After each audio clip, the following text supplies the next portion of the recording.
Okay, does anyone else find it rather ironic that the potion that purportedly cures boils ends up causing boils instead of curing them? Since when did they change the meaning of cure to cause?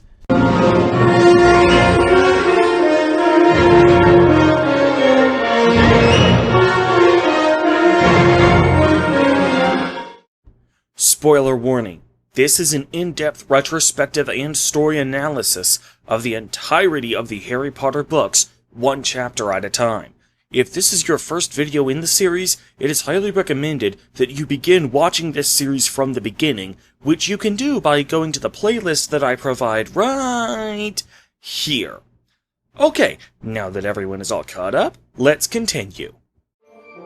This is the shortest chapter in the first book. The Jim Dale audiobook for this chapter only lasts 18 minutes and 33 seconds, so it should come as no surprise that this is the chapter where the least amount of stuff happens plot-wise.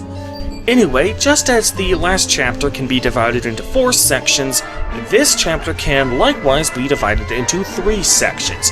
Harry's first week at Hogwarts, Harry's first potions lesson, and tea with Hagrid. The first section of the chapter is largely glossed over. It mostly consists of setting up just how labyrinthian the Hogwarts castle is and setting up the various classes that Harry attends.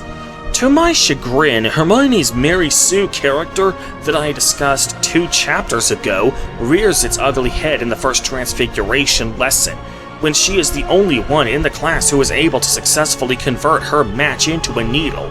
Since Hermione is the Mary Sue, and she is the only one who manages it on her first day, I must assume that even this spell, which is literally the most basic of all the Transfiguration spells, hence why it is the one first years learn on their first day, is still an extremely difficult spell to learn. McGonagall does indeed state that Transfiguration is one of the most complex of all the schools of magic, after all. However, I do not like how the narrator states that McGonagall gives Hermione a rare smile. Bear in mind that these books are told from a third-person limited point of view.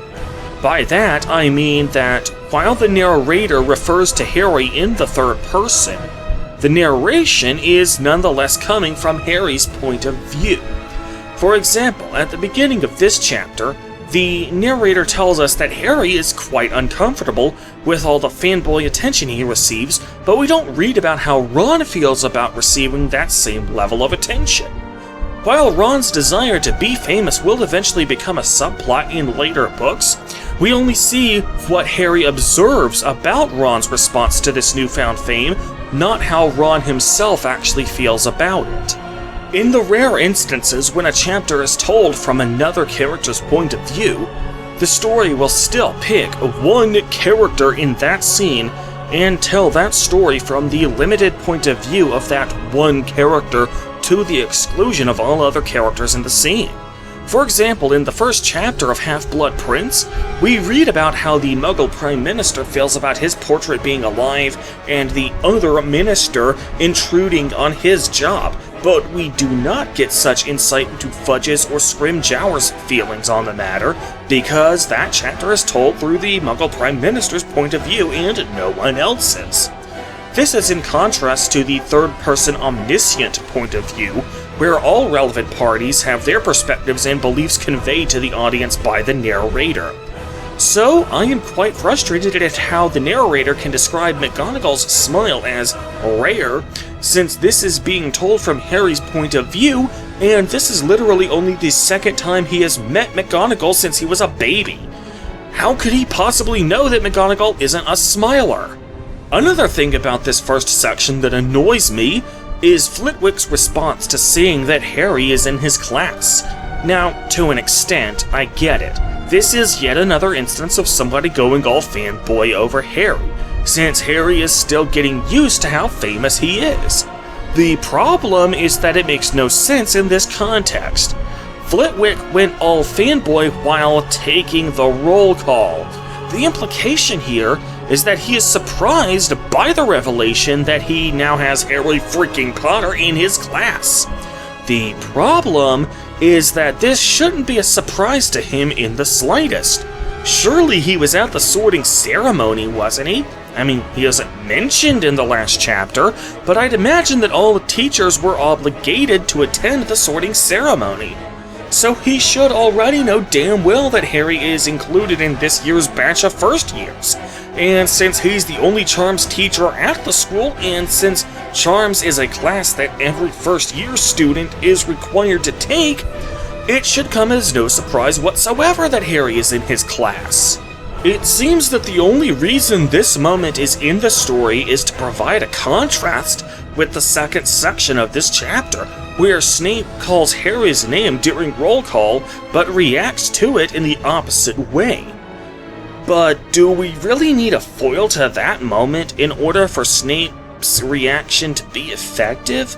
I'm going to say no, since the film adaptation retained Snape's "our new celebrity" line, but cut out Flitwick's antithesis moment, and the scene still conveyed Snape's character in that scene like a boss, although that could have just been a combination of me already knowing the story and Alan Rickman's 5-star performance.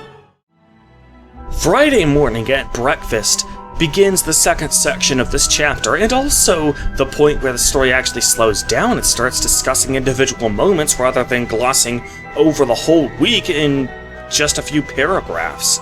Hedwig shows up and delivers a letter to Harry from Hagrid.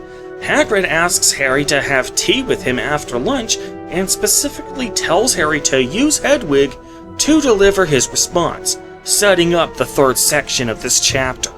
Now, I've always found this method of communication with Harry to be a little bit weird.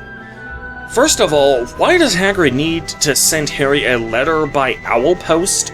What, can he just walk into the Great Hall and talk to Harry in person? Second, why use Hedwig in particular? He would have to have intercepted Hedwig during one of her flights. Wouldn't it have been easier to just use one of the school's owls? It would be one thing if Hedwig was already delivering something to Hagrid from Harry, and Hagrid was simply sending the response using that same owl. But Hagrid was the one sending the original letter here. Third, how does Hagrid know Hedwig's name? Harry decided on the name Hedwig sometime after Hagrid had left him on his 11th birthday, and this is presumably the first time they've spoken on a personal level since then. Well, anyway, logistical questions aside, this letter sets up the third section of the chapter, but we still have the second section to get through, and that section covers Harry's first potions lesson. The primary narrative function for this first lesson is to establish Snape's character, and oh boy, does it establish Snape as an egregiously unfair bully of a teacher.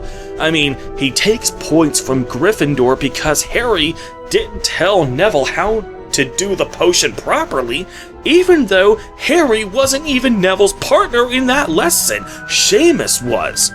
He accuses Neville of being an idiot, even though Seamus was Neville's partner in that lesson, meaning the slip-up was just as much Seamus's fault as it was Neville's. He expected Harry to have completely memorized his potions textbook and equates not remembering just 3 completely random things in the entire textbook as the equivalent of not opening the book at all. Jesus Christ, guy, do you think you might be overreacting just a touch? We eventually learn that Snape treats Harry this way because Harry looks so much like his father, James Potter. And since James Potter really was an arrogant toe rag, he liked to bully Snape quite a lot when they were kids. Snape absolutely loathes James for this bullying, and just like with Aunt Petunia, sees Harry as a vessel to unleash his built-up rage. Of course, just like with Petunia, we, the audience, are entirely on Harry's side. After all, he may look like James, but he isn't James. Harry himself hadn't done a damn thing to Snape. Snape is just assuming that the acorn doesn't fall far from the tree. However, because Harry had grown up with his aunt and uncle, not with James, Harry had a very different upbringing than James did. The proverb, "the acorn doesn't fall far from the tree," typically holds weight, because parents tend to raise their children with the values and priorities that they possess for themselves. But since Harry wasn't raised by James, there is no reason to assume that James's personality would be imprinted onto Harry in any way, shape, or form. That being said, I do find it rather interesting that once the cursed child rolls around, Harry will find himself doing much the same thing in regards to Scorpius Malfoy and his friendship with Albus. Well, his last name is Malfoy, and so was the guy who bullied me when I was in school, so clearly Scorpius must be a bad kid. Even though he never exchanged even one sentence with Scorpius, he still proceeded to judge Scorpius before getting to know him just because of his last name. Now, sure, Harry's premature judgment of Scorpius has at least one thing going for it that Snape's premature judgment of Harry does not. Scorpius really was raised by the same guy who made Harry's life a living hell at Hogwarts, not by some distant relatives. But still, the old adage is that the acorn doesn't fall far from the tree. Not the acorn is always in the exact same spot as the tree. So even if you throw Harry this one single solitary bone, there is still no excuse for him to judge Scorpius completely sight unseen, especially to the extent that he is prepared to threaten Professor McGonagall, a woman he actually respects, with unlawful threats of Ministry force in order to keep him and Albus apart, especially when he, of all people, should know from personal experience how unfair it is for someone to judge you before they get to know you. Pot, meet, kettle. So that leads us to the third and final section for this chapter, Tea with Hagrid.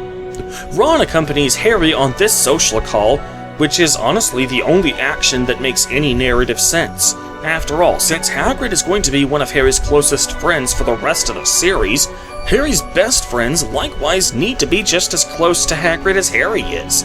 Otherwise, that would have led to some seriously awkward moments. Think about it this way. In Goblet of Fire, Harry and Ron will have a big falling out. Meanwhile, Ron and Hermione will likewise have a big falling out in Prisoner of Azkaban and again in Half-Blood Prince. Think about how awkward those fallings out were. However, at least those fallings out were temporary and caused because one was angry at or jealous of the other. If Ron and Hermione didn't like Hagrid and didn't accompany Harry to visit Hagrid, that sort of awkwardness would not have been a subplot, but would instead have just been the status quo. And even then, they wouldn't have the excuse of anger or jealousy fueling their non-friendship. So Ron, and later Hermione, befriending Hagrid is the only path the story could possibly take that wouldn't require some astronomical gymnastics from both author and reader alike. Hagrid has a pet dog named Fang, who is basically the dog version of Hagrid. Big and ferocious looking, but a big softy deep down inside. Hagrid acknowledges that Snape doesn't like most of the students at Hogwarts, but is quick to dismiss the notion that he especially hates Harry, although it's clear he doesn't truly believe that. We also learn for the first time that Hagrid is an absolutely terrible cook, although I wonder if he doesn't realize how shitty his cooking is, since his half-giant jaws are probably much stronger than a regular human's and can chomp down on his own food without him noticing anything strange about it. Really makes you wonder how many actual rocks he's eaten by accident. But then we get to the one actual plot advancement in this chapter, the newspaper article that covers the Gringotts break-in. Now, bear in mind that Hagrid knew Harry was coming.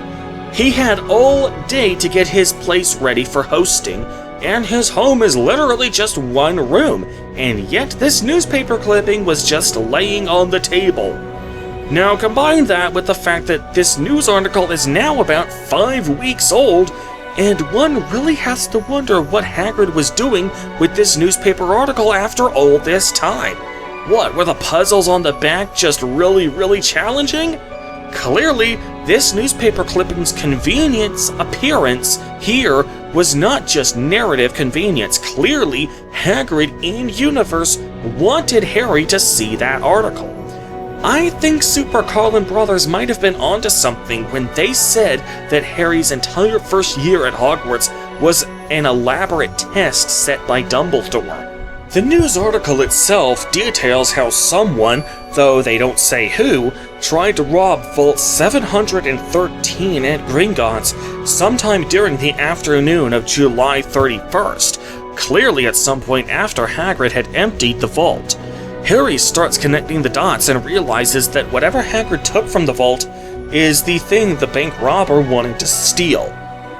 Harry and Ron leave Hagrid's house and close out the chapter with Harry in deep thought, remembering that Hagrid said that Hogwarts was the only place better than Gringotts for something you want to keep safe. One thing I really do not like about this chapter is how little Harry actually does in it. As the protagonist of the story, Harry should be proactive, but here, he really doesn't do a whole lot.